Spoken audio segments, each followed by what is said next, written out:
Hey everybody, and welcome to my N5 series in the SP404 Mark II, where I cover a topic in about 5 minutes. This is session 20.13. I'm going to start covering things that are now in the other section. There's a bunch of footnotes for things that I think are just important for people to know. First thing that shows up is reverse playback. So normally, if you play something and you hit reverse, the reverse is going to it immediately starts from the beginning of the end of the sample and goes backwards. So you're kind of re-triggering that sound. On the SP303, there's an interesting effect that if you hit reverse, it would go in reverse from wherever you were for that moment in time, which allowed you to get a kind of a different sound and do some different effects. And under the utility menu, if you go to Shift Utility, then you go to System and General, you'll see that there's now, was it General? General reverse type. Here, we have 404. So this is just how it works on the 404. You can now set it to 303, and what you can do is you can almost get like an infinite sustain if you do it correctly. But if we play this, it's gonna, you gotta kind of do it quick, but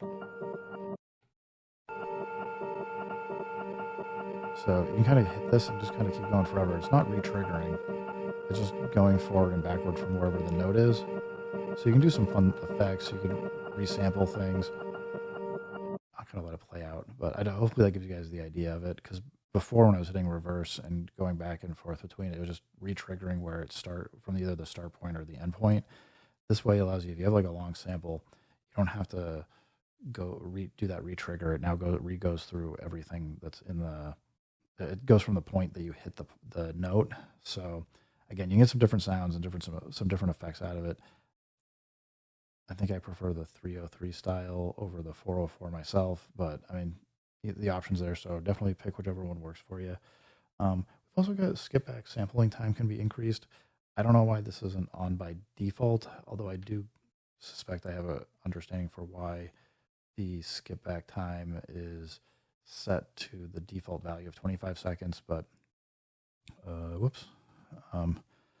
Under general, your system general, if you go to def, you can go to long, and it'll give you a 40-second skip back, which I think is great. Having some more time, being able to record some more stuff, just gives you a lot more options for doing things. What else we have here? We have USB audio input can be set directly to line out without going through input FX and bus FX. That's your USB in, and you've got line in / mix out. Basically, if you want to skip that whole effect chain, but you still want to use the USB input to get audio through and not have to have like extra mixers and things, I think this is a super useful feature. I'll see how I get it documented in the guidance stuff that I've been working on. But I think this is something that probably opens up some more workflows that maybe weren't available or useful before. So I can see this being an interesting way to kind of change how things are operating. Let's see, maybe I'll get one more, two more here, and then try and get the rest of this in another video. When setting the start and end point, pressing resample can now be set to the 0 point cross point. That's handy, although just for you guys that know about 0 point, the idea is you want to catch when you're doing your start and end points on a sample. Like usually you'll see me, I'll try and get like on like as close to like the 0 line here as possible.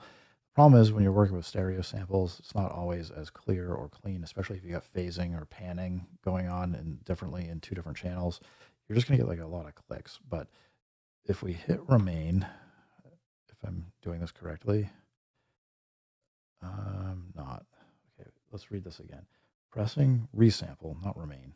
Hit resample will then make it so, as you can see, it's jumping a lot more here when I'm turning the knob. And it's going to skip over huge chunks here, which is fine. But this is meaning that you're at a 0 point so that you're not going to get pops and clicks as much. I mean, you still can, but super handy. So apparently, if it's flashing, then you're unlocked. You can move the start and end point wherever you want. If it's the resample is not flashing and it's solid, then you are locked into only 0 points. So I would say use this learn how it works, kind of listen. Don't just rely on it all the time though, because sometimes it's just not going to sound great. And if you have, if I know I've talked about this before, but if you're getting pops and clicks, you probably want to go shift an envelope and set up like an attack of 1. See how that sounds. That'll usually eliminate most of your pops and clicks out of your sound. So to get into your envelope is just shift and pitch slash speed. Gosh, tongue twister today.